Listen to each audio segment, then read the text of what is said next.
Então galera, faz um tempo que eu não dou um aviso desse por aqui, mas vale a pena avisar que esse vídeo tem certos assuntos mais pesados que serão abordados por aqui. Então sim, isso daqui é um alerta de gatilho. Siga por sua conta e risco por esse vídeo. Mesmo que ele não seja tão pesado quanto outros mangás que eu já trouxe aqui no canal, é sim válido esse aviso. Eu tava com um pouco de saudade de resumir uma história mais curta e diferentona aqui nesse canal. Acho que a última vez que eu fiz isso foi com Children. Desde então eu resolvi que iria focar em outras coisas, trazer obras mais conhecidas e projetos novos aqui pro canal, mas acontece que esse sempre foi meu tipo de vídeo favorito de se fazer, e foi a coisa que mais me chamou a atenção sempre na hora de produzir e de ver o feedback das pessoas. Ou seja, hoje eu trago a vocês mais uma história bizarra, macabra e sobrenatural, muito inspirada em Alice no País das Maravilhas e com grandes doses de horror cósmico em suas páginas. Eu lhes apresento Bibliomania, o aterrorizante mangá de Alice no País das Maravilhas.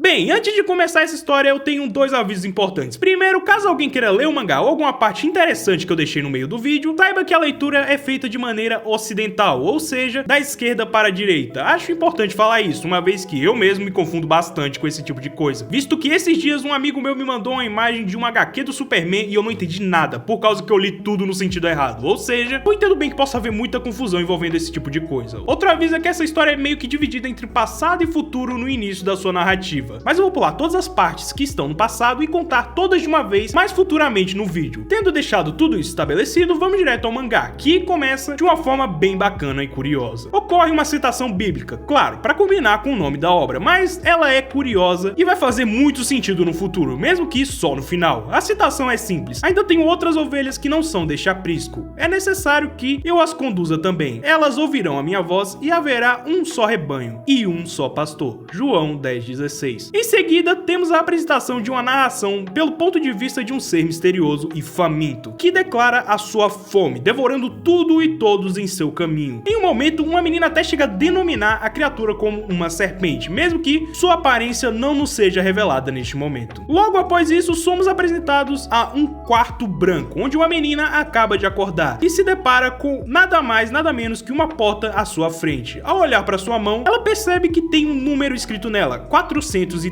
A curiosidade dela leva a menina a tentar abrir a porta, mas em uma cena que me deu um susto legítimo, surge uma criatura atrás da menina, na qual se auto-intitula Serpente. Talvez seja essa a criatura que aquela menina lá do início estava falando afinal, mas relaxa um pouco, essa história toma rumos bem bizarros. O importante aqui é o que a Serpente nos revela. Primeiro, a Serpente recebe a menina em sua intitulada mansão e logo depois pergunta o seu nome, que é revelado como Alice. Pra você que achou que eu tava exagerando quando eu falei que era uma Alice nos Países das Maravilhas, só que em mangá, não, literalmente o nome da coitada é Alice. Voltando, a Serpente acomoda a Alice e fala para ela esperar pela festa, dizendo que esse quarto é especial e que todos os desejos de Alice serão realizados. No caso, Alice estava com fome, mas acontece que a curiosidade falou mais alto nos ouvidos de Alice, fazendo com que ela queira sair do seu quarto. Só que no momento em que ela coloca uma de suas mãos para fora do mesmo, ela percebe que sua mão fica um pouco estranha, como se estivesse crescendo galhos nelas. Nesse momento, a Serpente a impede de seguir em frente, dizendo que ela não pode sair do seu quarto, ou a maldição irá tomar conta de seu corpo a cada quarto que ela descer, e ela tem que ficar lá até a chegada do hóspede 666, que marca o início da grande festa tão aguardada pela Serpente. Mas Alice não quer nem saber, ela vai alcançar o quarto número 0 e chegar ao mundo exterior novamente, iniciando assim a nossa jornada pelos quartos do Hotel da Serpente. Olha, até aqui essa história me prendeu demais, não só pela proposta bem diferente e macabra, como pelo fato de eu amar Alice no País das Maravilhas, no caso, a obra original, e esse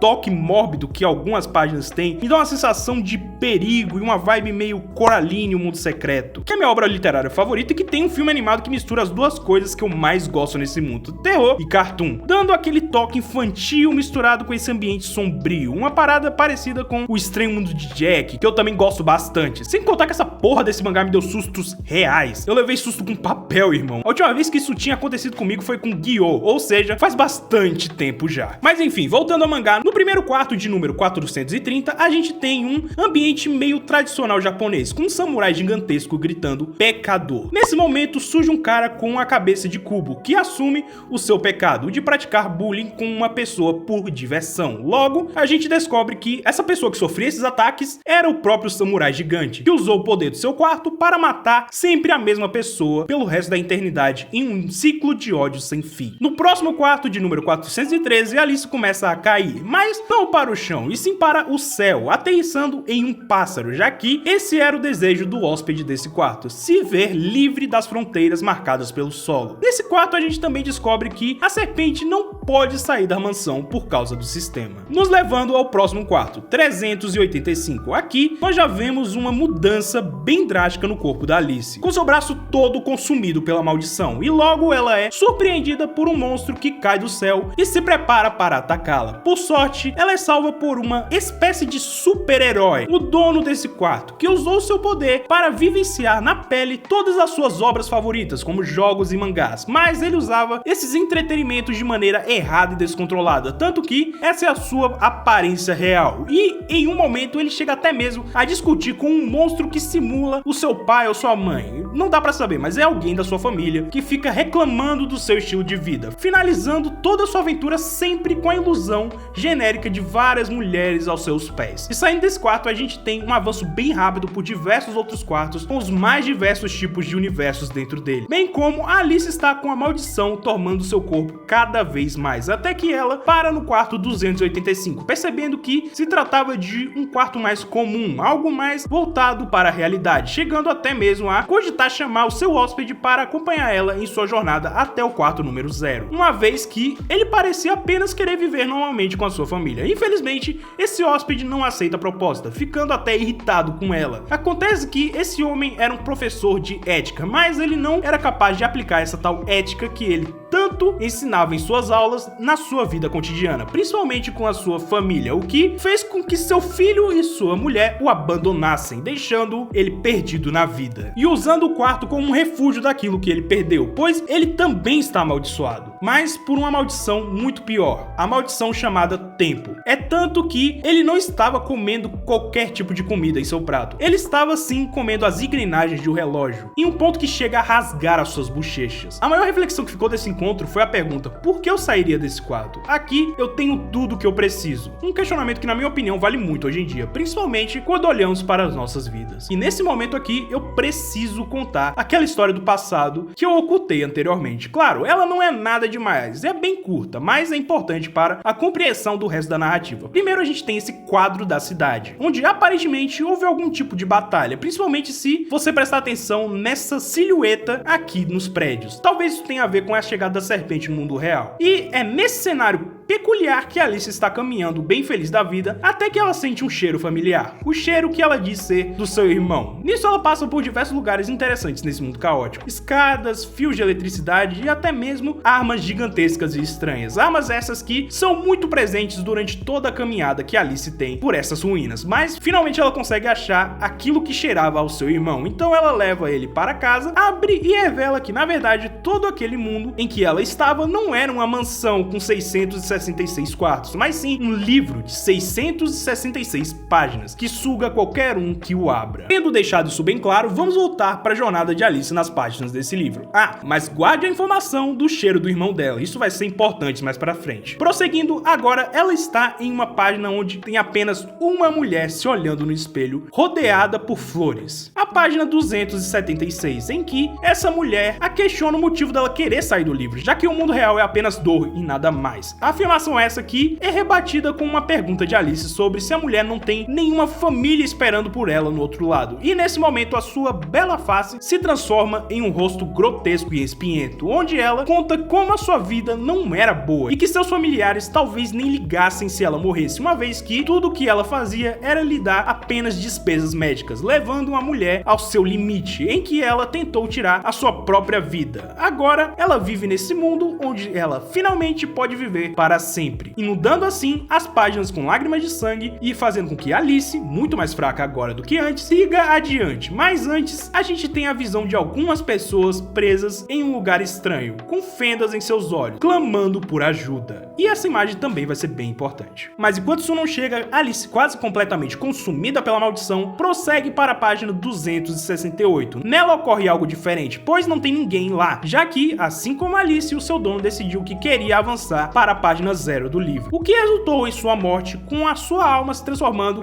em nada mais que palavras, voltando para a sua página de origem e fazendo parte desse grande esquema da serpente. Outra coisa que temos nessa página é a revelação de que realmente existem pessoas preparadas para eventualmente fazerem parte do livro, bem como é revelado que a serpente odeia completamente todos os humanos e principalmente odeia saber sobre seus problemas, não vendo a hora de enfim completar todas as páginas e a sua festa começar de uma vez. Só que, enquanto isso não acontece, Alice parte para a página 255, onde, estranhamente, a maldição parou por um momento, mas logo ela descobre que era um antídoto feito por esse cientista que fica se clonando, sendo que esse antídoto só funciona uma vez e durante pouco tempo. Nessa página, a gente não tem nada demais, apenas somos apresentados a alguns pontos sobre a maldição. Só que o único que realmente importa é que as páginas com menores números mal conseguem sair um passo para fora de suas próprias páginas, o que crava que a jornada de Alice será bem mais difícil do que ela imaginou. Só que antes de sair do quarto, essa menina nos revela que gosta de causar a discórdia, uma vez que ela pergunta aos clones do cientista e ao cientista em si quem é o original. Daí eles começam a brigar um com o outro e Alice sai do quarto rindo. É claramente uma filha do capeta e eu amo muito isso. Ao sair da sala, Alice está cada vez pior, uma vez que o antídoto dura pouco tempo, fazendo ela sofrer mais e mais, até que, enfim, a transformação é concluída. Nisso, Alice dá um avanço repentino por entre as páginas, passando de uma em uma até chegar à página 99, onde, ao primeiro contato com ela, Alice não resiste e cai no chão, desacordada e morta. Em um primeiro momento, a serpente se sente bem por ter ganhado de Alice, mas ela percebe que a menina não estava se transformando em palavras, como era de costume, visto o dono da página 268. E acontece que a maldição parecia estar saindo de Alice, deixando a serpente em choque e finalmente revelando a menina completamente pura, saindo daquela carcaça podre. A serpente se mostra bem surpresa com a situação, mas a menina se mostra intacta e relaxada, até o momento em que ela decide dar um grande avanço em direção à próxima página. Nisso, ela se transforma e cai mais uma vez, só que sempre retornando à sua forma original e prosseguindo com seus avanços, passando de página em página até o grande momento que ela alcança a página de número 0, ignorando todas as tentativas da serpente de querer saber mais sobre o que o corpo da Alice é feito. No entanto, ela não saiu sem deixar um recado, avisando que eles iriam continuar tudo de onde pararam depois, deixando a serpente em completo desespero, sem entender nada do que estava acontecendo, mas seu desespero foi interrompido pela chegada de um novo hóspede. Inicialmente, ele pensou que poderia ser a Alice voltando para sua página, só que, em um momento, todas as outras páginas começaram a ser hospedadas em um único instante, completando assim o livro e dando início à grande festa da serpente. Agora, começando a página 666, a serpente começou a devorar um por um dos seus hóspedes, ficando mais forte a cada pessoa que era consumida por sua fome, até o momento em que ela consome o primeiro hóspede e consegue sair do livro, assumindo a sua forma completa e se preparando para espalhar o caos em todo o mundo. Mas tem algo errado. A serpente até começa a destruir as coisas, só que logo ela percebe que não tem ninguém em lugar nenhum, até que surge uma única pessoa ao seu lado, e era Alice, dizendo para eles continuarem de onde pararam. Nisso, Alice começa a contar uma história para a serpente sobre a princesa que nunca esquecia. Essa princesa tinha uma doença terrível que a impedia de sair do seu castelo, mas ela tinha uma memória perfeita e a fome insaciável por conhecimento, fazendo com que ela consumisse todos os tipos de livros que existiam em sua busca por saber cada vez mais e mais insaciável. A princesa estava assustada com a possibilidade de sua morte e obcecada pela sua fome de conhecimento. Com isso, ela decidiu iniciar um projeto de um livro especial, um livro que conclui todos os livros, o livro da verdade. Ao ter o contato com o livro, a princesa se transforma em um monstro que consumia a mente de todas as pessoas à sua volta, transformando-as cada vez em mais conhecimento. O monstro era imparável, não era afetado por nenhum tipo de calamidade ou arma humana, até que a humanidade descobriu a fraqueza dessa criatura, usando de munições bibliográficas para derrotá-la. O que explica aquelas armas estranhas que nós vimos mais cedo quando Alice estava passeando. espalhando, sendo que essas armas tinham poder suficiente para selar o monstro em um caixão do inferno. Nisso houve a celebração de todos os cantos, mas é claro, a humanidade não poderia deixar isso passar. Sendo assim, eles fizeram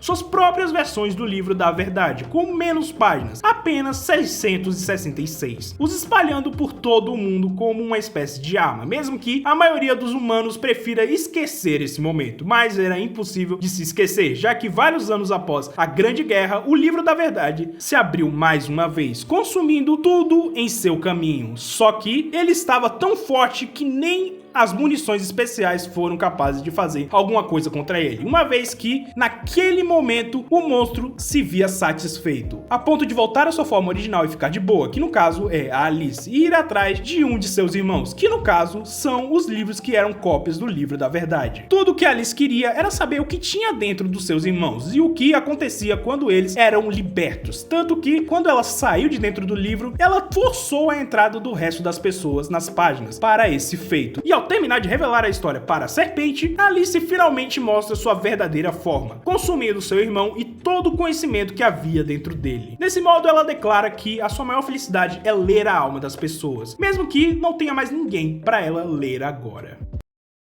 Olha, essa é uma história que eu gosto bastante. É um mangá muito curtinho e mesmo assim tem bastante coisa que eu meio que deixei de fora, como aprofundamento em algumas questões que tem na obra. Eu recomendo que sim, vocês leiam, mesmo que só por curiosidade, para entender melhor algumas de suas mensagens. Vale sim a pena. É um horror muito gostosinho de ler e eu li em uma tacada só e foi bem gratificante. Mas, de qualquer forma, eu espero que tenham gostado do vídeo. Considerem se inscrever no canal e se tornar um membro, caso queiram, que eu agradeço a todos que estão aqui, em especial a minha mãe que tá sempre me fortalecendo. Lembrando que eu tô sempre disponível no server do Discord, então segue lá. Ah, e esse vídeo aqui também foi um especial de 10k. Eu até esqueci de falar sobre isso, mas eu agradeço muito a todos que estão aqui, a todo o apoio que vocês me dão. Eu realmente não sei o que dizer. Eu espero que venha muito mais eu espero que venha muito mais pela frente. A gente tá só no começo, então muito obrigado. Até o próximo vídeo.